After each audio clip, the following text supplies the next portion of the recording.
Hey, good morning. Bob here.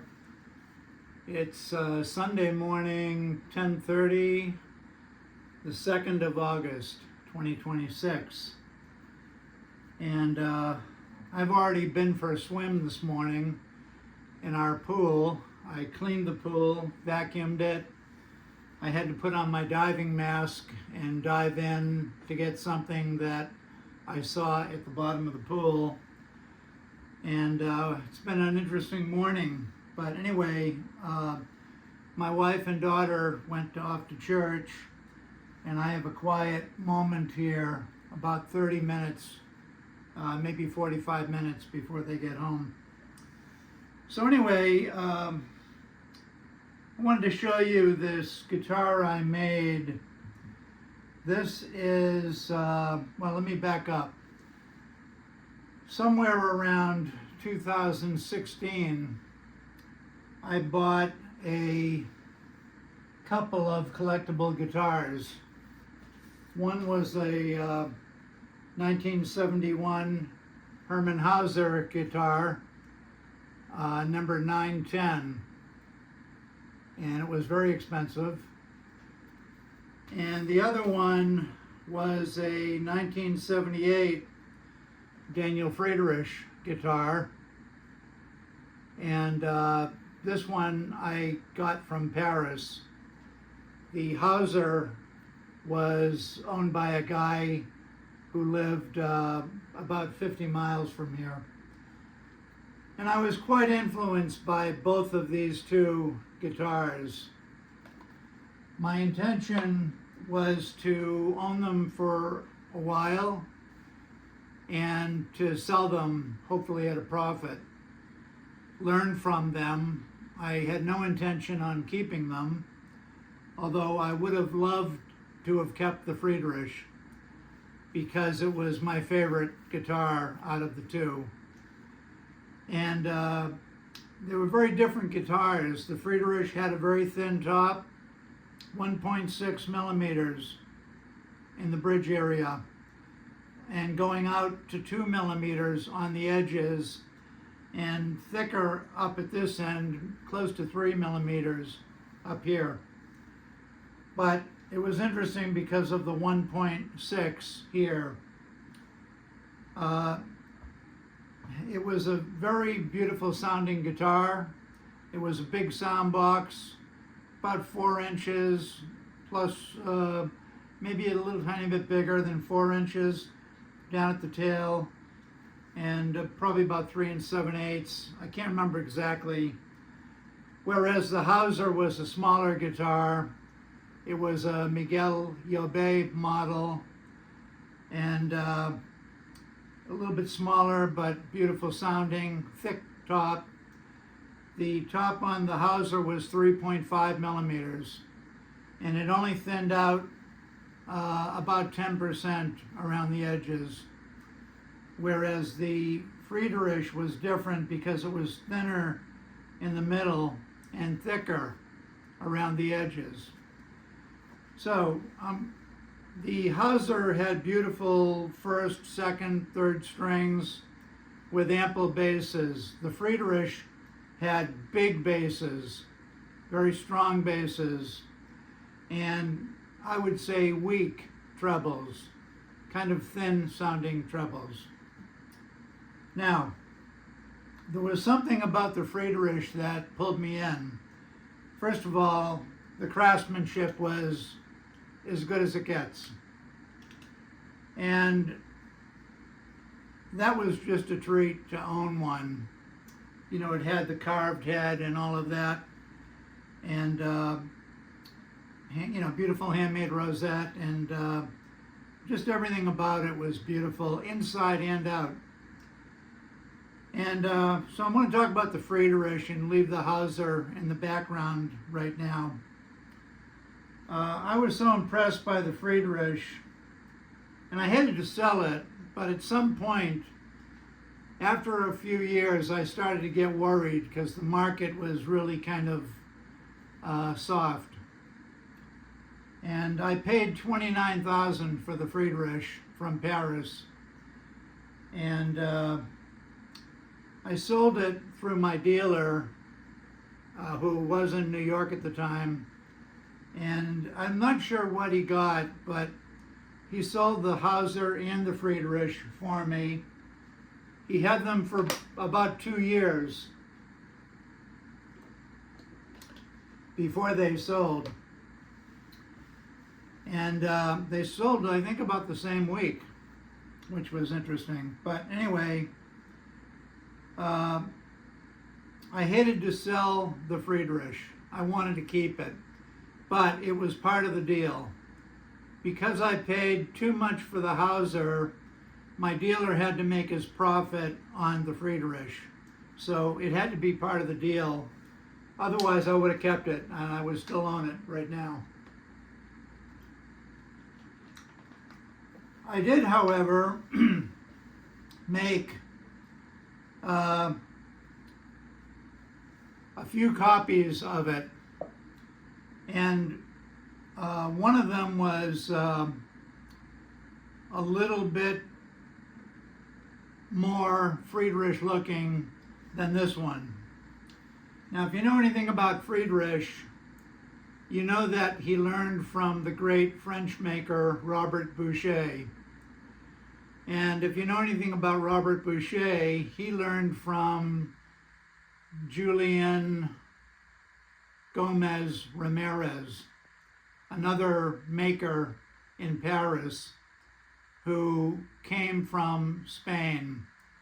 Anyway, we won't get into all of that, but that was sort of the progression. Friedrich learned from Bouchet, and Dominique Delarue, one of the great French makers today, he learned from Friedrich. And also there's another French maker who's a great maker. His name is escaping me at the moment. But they were all influenced by that French connection, if you will. So, this particular guitar has a cedar top, a handmade rosette a la Torres, has a Indian rosewood bridge with some marquetry in it that I put. I made the rosette. It has a head in the exact shape of a Friedrich, and it also has oval-shaped string ramps in the head, which I don't usually do because they don't make any sense, really. They're not as good as rectangular ramps because they actually end up hitting the edges of the oval, the outside strings and the inside strings, just a little bit maybe.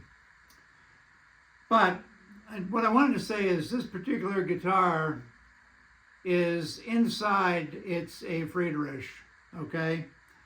Cedar top, it's braced the same as a Friederich. It's a little bit different. It's a thin top.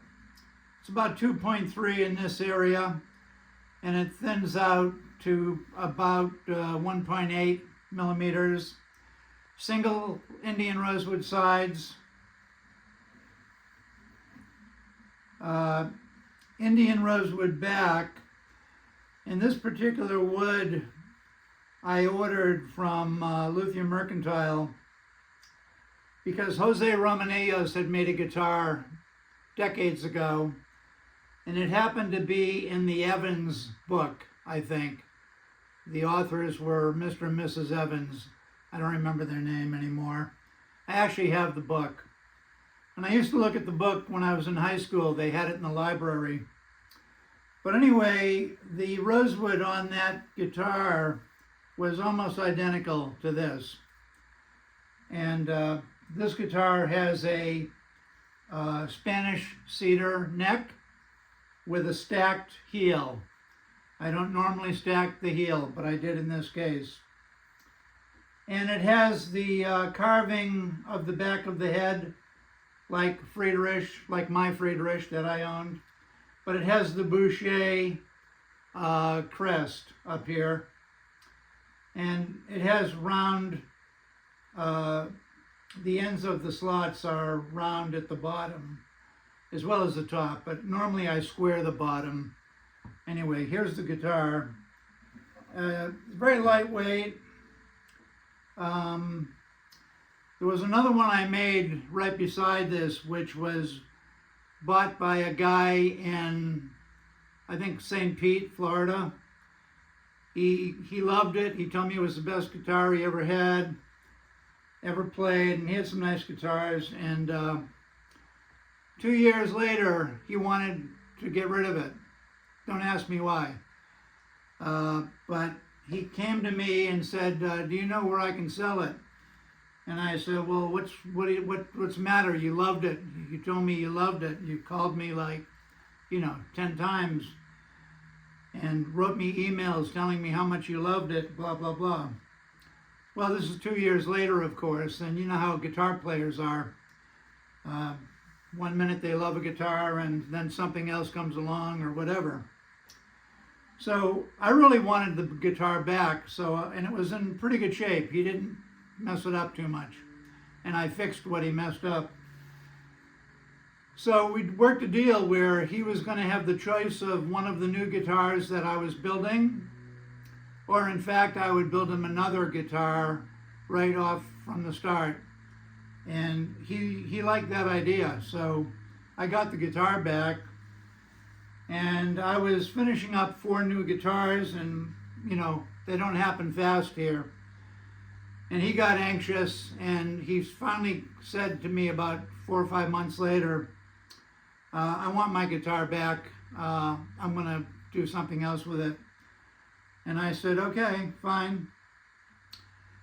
And I drove that guitar halfway to St. Pete, Florida. We met halfway. And it was kind of awkward because I was kind of pissed at him, but I just did the right thing. I did what he asked.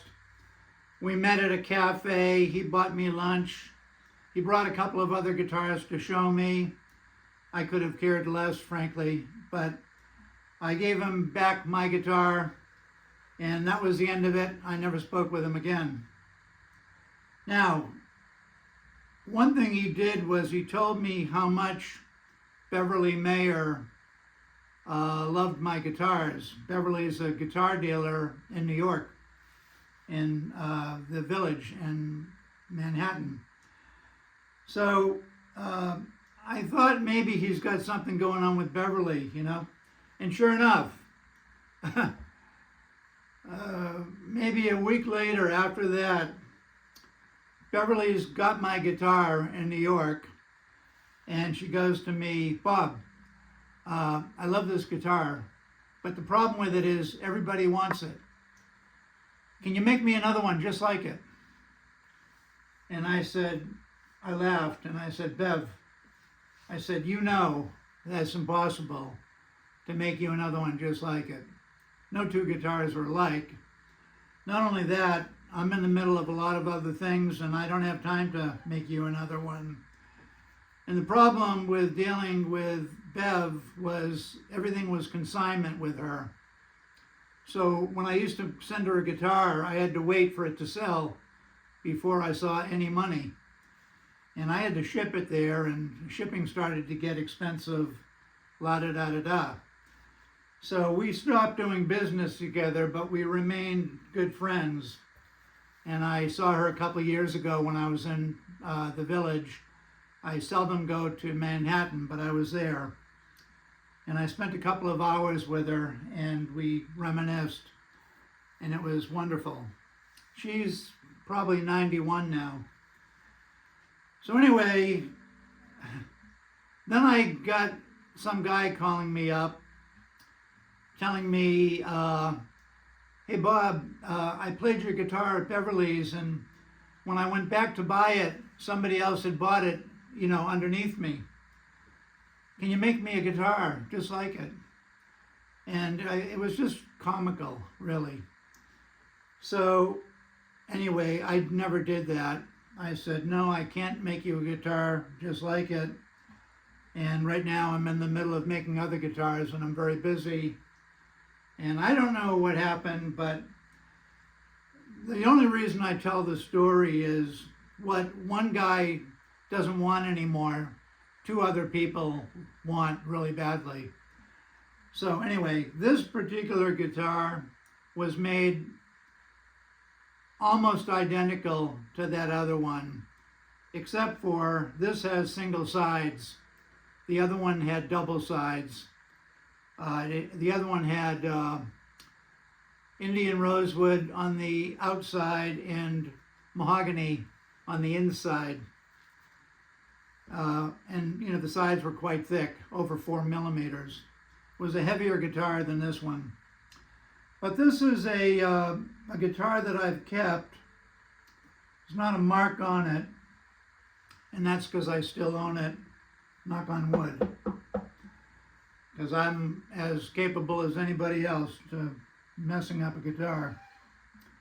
But this one is very simple, and I really love it. I'll let you hear it a little bit.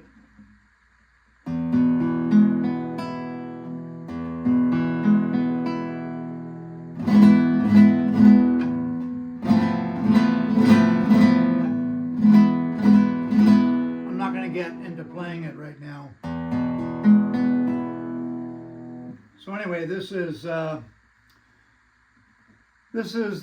sort of Bouchet / Friederich / Desmond model. Thin top, 2.3 to about 1.8 around the edges. This has Friederich bracing inside. I'm not going to go into all of that, but it has the same bracing as the one that the guy didn't want, and he sold it through Beverly, and so on. This has got Goto machines, Goto professional tuning machines on it. They're decent machines. I can't remember what they used to cost, but I think they were less than $200. This has a pearl side dot on the 5th and the 7th on the edge here, 3/32 side dot. And you know, it has a little bit of purfling. It's entirely French polished by me. It's completed. It's very light. The label says 2019, but in fact it was built in 2018 and finished in 2019. My label is signed. I also sign the soundboard, usually right here on the inside, and I signed the back, the center strip in the back down at this end. You can't see it. It's like a little treasure hunt. So this is it. This is the 2019 Desmond lightweight single sides, thin top cedar, custom made rosette, and yeah, I've kept it all these years. The strings have seen a better day. These strings look rather old. I'm going to pop the camera off the tripod and just give you a little view of this.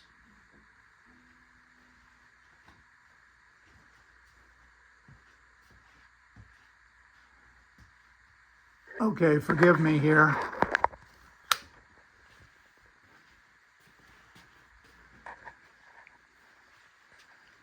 So here's the guitar.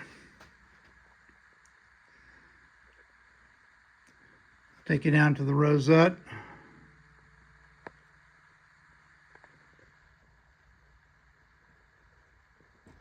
And the bridge. That's a compensated bridge that I make. I won't go into all that. Here's the Bouchet head.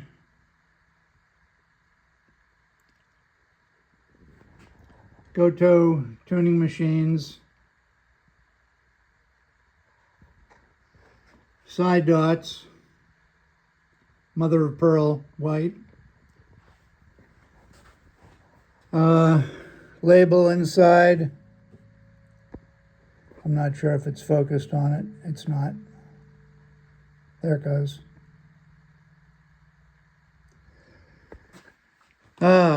Let's show you the tail here, just a little bit. No miters in this one. And let me get it back in focus, because once I start messing with the focus, I have to continue to mess with it. Yeah, and I'm going to widen out here for a second.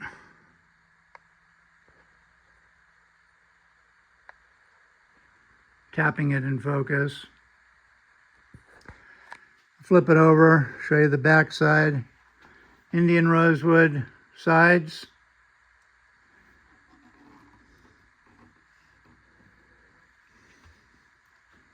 Here's the heel cap. And the back.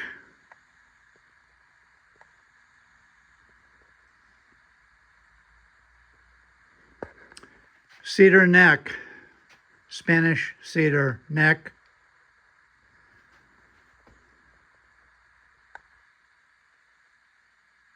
Stacked heel. Can't quite see the stack. Back of the head. You can see the round slots at the bottom.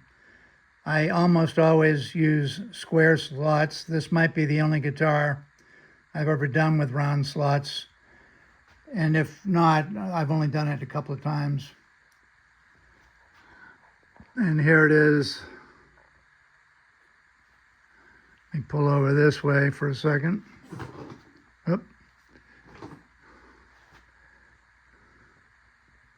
Pull back and zoom in a bit.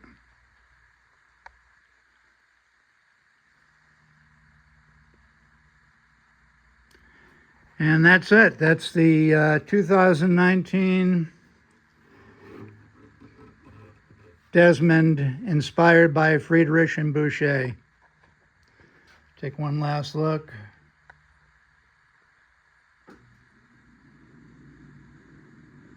It's an Indian rosewood head veneer. 650 scale length, 650 millimeters.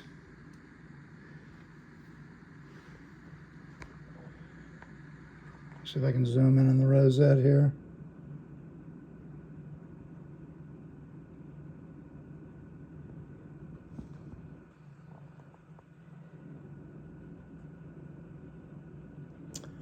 Okay, that's about it. Just wanted to share that with you all.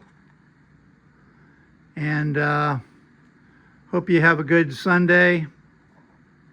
Sorry about the camera work.